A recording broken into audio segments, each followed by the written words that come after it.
So welcome. I'm so excited to do this, you know. Same here. Yeah. And welcome to everybody here, and thank you for welcoming me as well. Thank you. So, yeah, especially with your busy schedule, we're so happy that you could join us. So I'm going to ask a few, denser questions, and then I want to ask some personal questions that I'd like to know, woman to woman, and hopefully you will too. But you spoke yesterday at the youth forum, and you heard from the delegates and you spoke with them, and I just wondered, what was your takeaway from that? Hearing from young boys and girls, hearing their words, hearing from gender diverse people, they are in the know, they are knowledgeable. Words like transgender, LGBTQ, non-binary, gender diverse people. I mean, in my adolescence, those weren't words that we were using. Yes. They are in tune with the reality into which they live in. And I think that what they want is out with the fake, in with the true.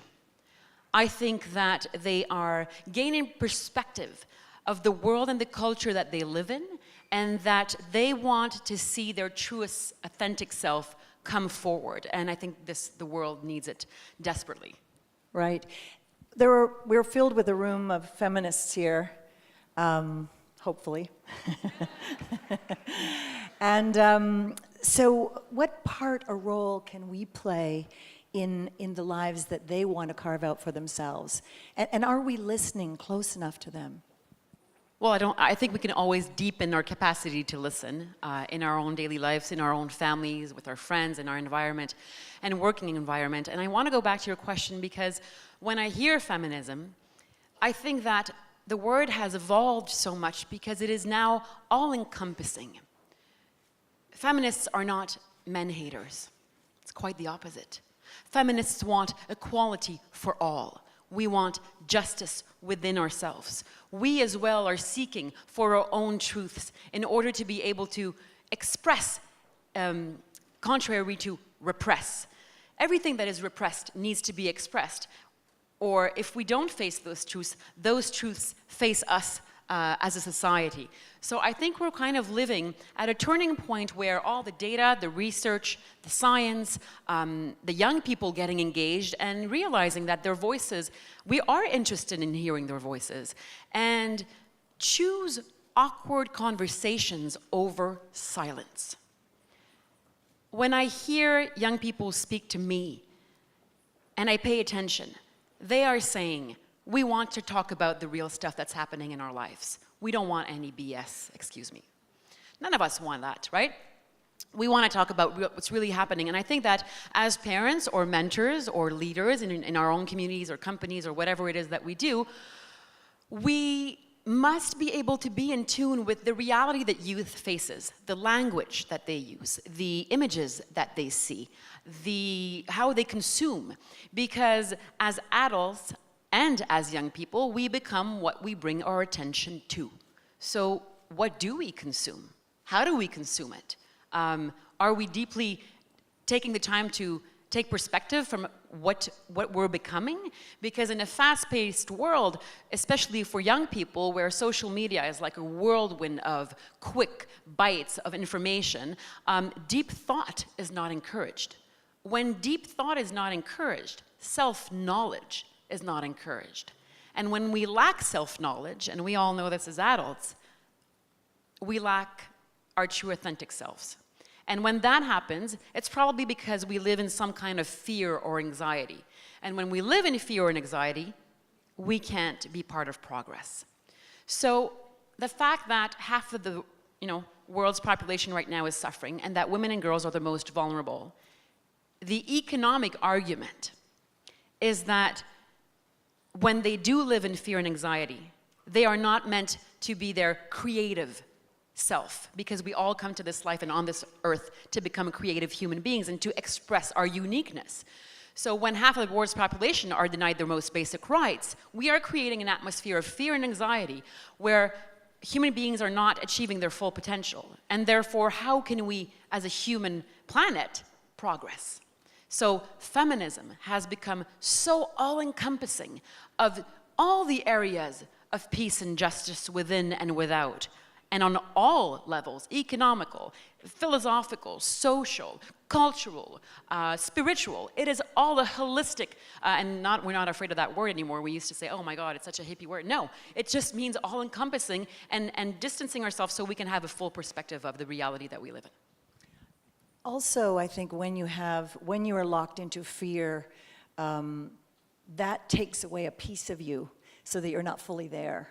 That distracts you, bringing less of you to the present and what you're doing, less of you to your life, right?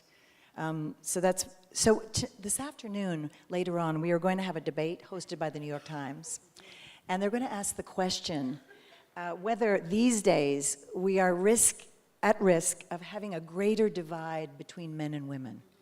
And I wondered what you thought about that, if that is true, and if it is or not, and if it is true, then what can we do about it? How do we bring them together, if that is true? I can't say I agree with that saying, because not one issue is a single issue, right?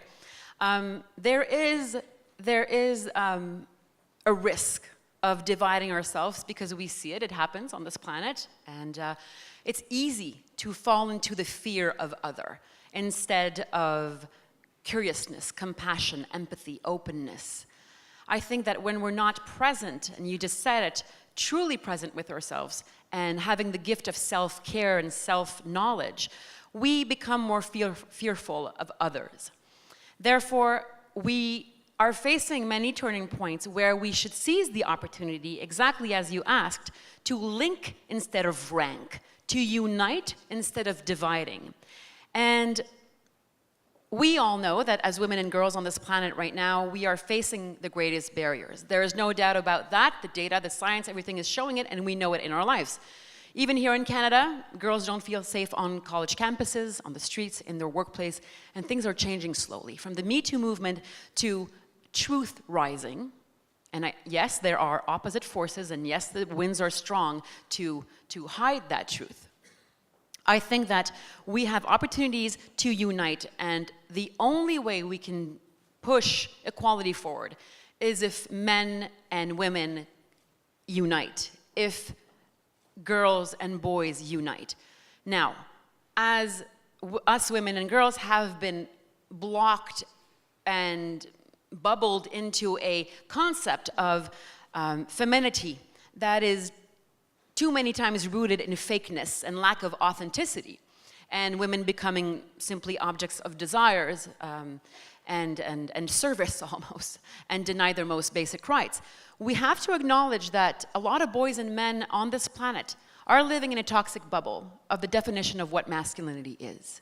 Because it is possible to be strong, courageous, adventurous, and tender, loving, compassionate.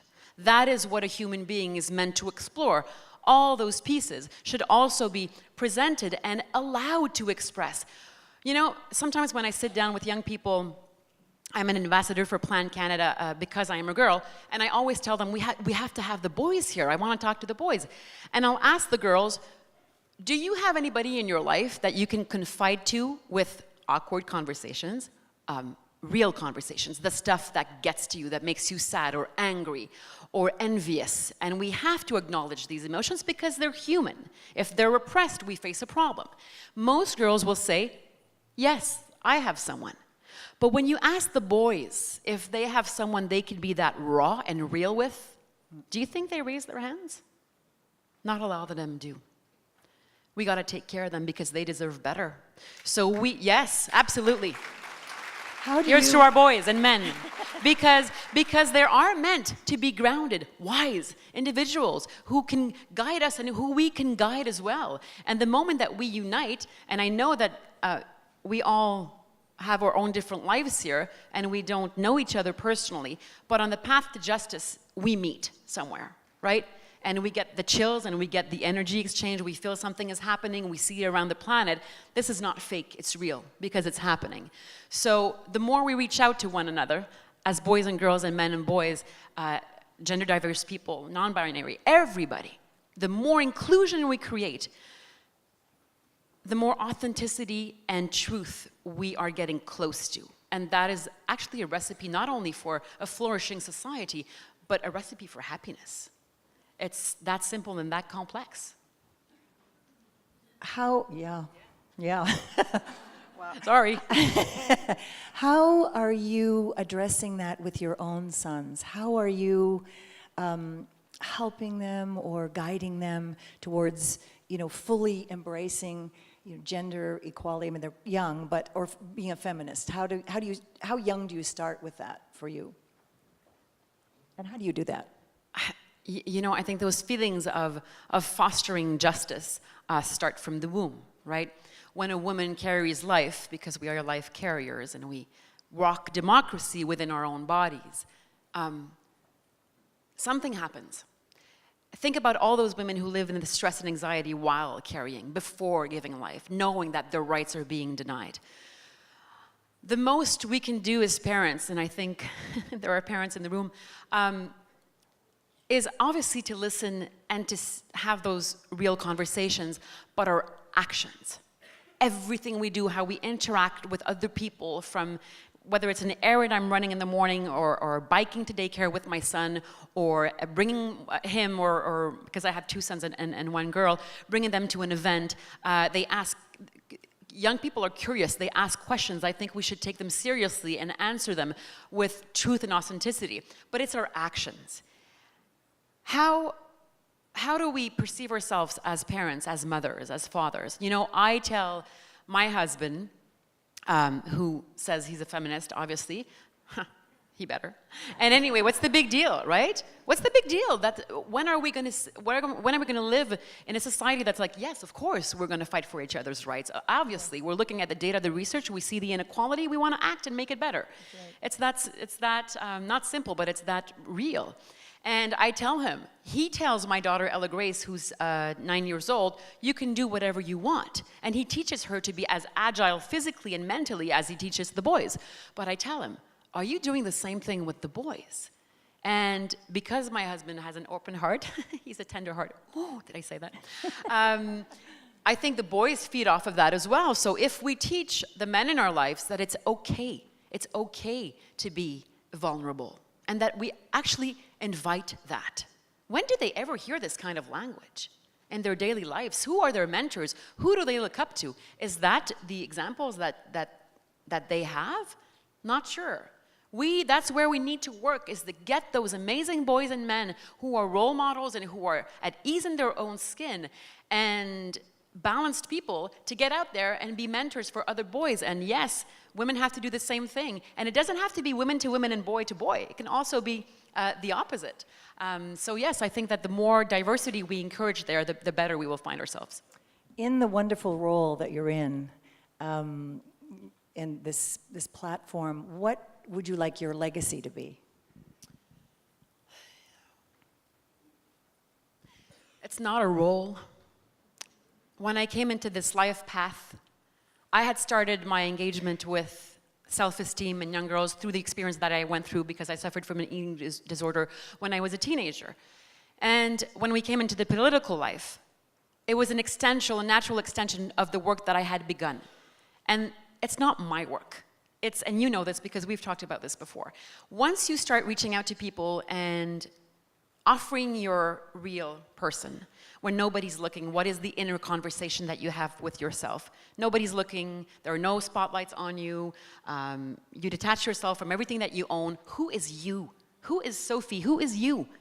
When do we ever take the time to actually think about that and live it? So for me, it's not a role, it's a gift. And I'm going to use it with as much presence and authenticity and amazing people around me, and movers and shakers and inspired human beings, young and old, to unite and to create change. I don't think about the legacy per se. Maybe I should. But I think that when you are present in what you do, and when you are filled with love and open intention and authenticity, I think it's contagious. And I think that you recognize it in others, and that flow becomes so fluid and heavy in the best way, that we create this kind of current that a lot of people want to be part of. And it's beautiful and very reassuring, because there's darkness out there, and there's negative forces and heavy winds, but I think that's life. And if we didn't have those situations that we have to awake to, then maybe we wouldn't be here today. So let's see those negative points as opportunities for growth. I have two more questions, if I may, because I would like to go on and on. When we start talking, we don't end.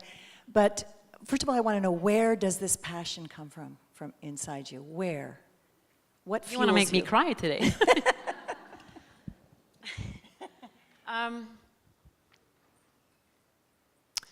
I can't single one thing out, but I have a deep love and respect for humanity and life. I think that the fact that we are in a human body here on planet Earth is just an experience on its own, a path of its own. I'm appreciative. I'm filled with gratitude. I think my own journey of negativity has brought me to points of positivity.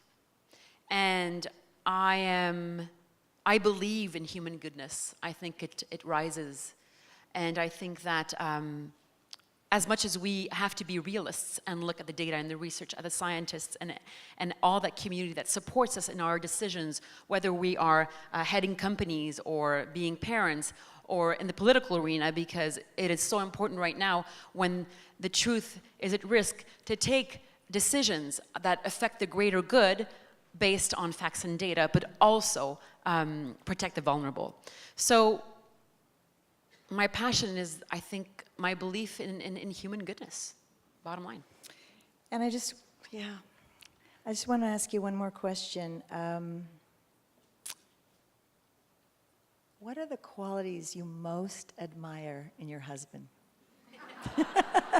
Easy listening.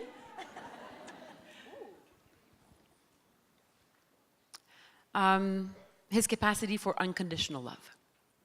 Unconditional love. Yeah. Yeah. He has taught me that. His capacity for unconditional love. I obviously developed it in everything that I am with my children.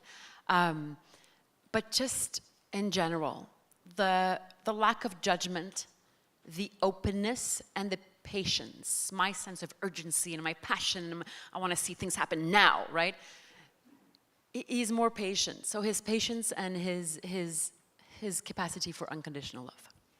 When he said, when we had the round table in DC, and he attributed his lean and interest and passion for feminism to you.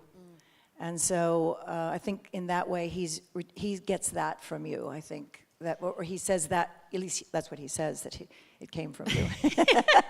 How'd you do it? Well, no, it's, as everybody knows, marriage is a work in progress, and it's give in, give out. We all have our moments. I think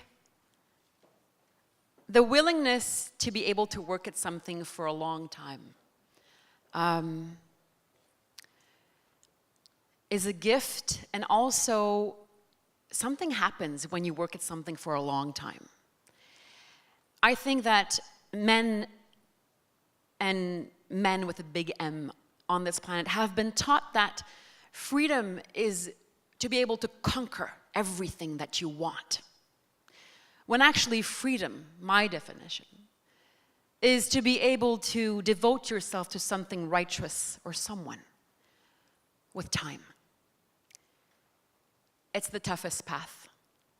It's tough. And that includes yourself, right? But it brings in so much light and grounding. Because in everything that we do, the more grounded we are, and I want to look at you because I want to feel how you feel when these words come up. How do we feel when we're grounded? It just feels more peaceful.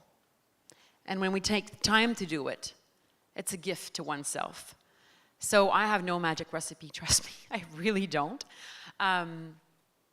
But I think that when you have individuals who are willing to lean in and to open up and to push the differences aside, because at the end of the day, the political stripes, the economic background, your religion, whatever it is not much compared to what unites us as human beings. And I've worked with the organization that is called the Roots of Empathy. And they go in classrooms across the country and across the world. And they bring a baby into the classroom to develop empathy in children's minds and hearts from the get-go, primary school. I was so touched by this program, and it's related to what you're asking me, because if we were to teach empathy to young human beings from the get-go, we would have a completely different world. And I believe that the need and the thirst for it is greater than it's ever been. I had the blessing to sit down with Gloria Steinem recently, and she said, I have never in her whole lifetime, and she's in her 80s and she looks fabulous. She does. Real and amazing work of force. And she said, I have never seen so much activism. It's happening. We are living this. We are going through this. We can't give up. We have to work even harder. And I think we can do it. I totally agree, and I know I went over the time, so I apologize for that, but I think it's really important in a forum, a wonderful forum like this, that we're talking about technical things and achievements and gender equality and gender inclusion and diverse genders and all of those issues that are really important. And I've had a little bit of private time had the privilege with Sophie. She let me call her Sophie. Nobody calls me Madame, please. And I think it's extremely important, and I've said this when we were in the advisory council also, that we all have different backgrounds. We all come from different places. So our stories are a little different, but where we merge is the same. We all want the same things, and even working with refugees that I work with, or different people that have disadvantages, that we want love, we want to be understood, we want to have a voice. And I thought it was so important to take the time to speak about real human things that we have to bring in to this technological and economical dialogue. Am I allowed to have 5 more seconds? I want to leave you on this because I think about it so often and I contemplate it so often. All human beings suffer on different levels. We all suffer. Because we want to be loved and understood. The only antidote to that is to love and understand. I invite you to contemplate on that when it gets tough. Thank you so much for being here. Thank you so much. Yeah. Thank you. Thank you. Thank you very much.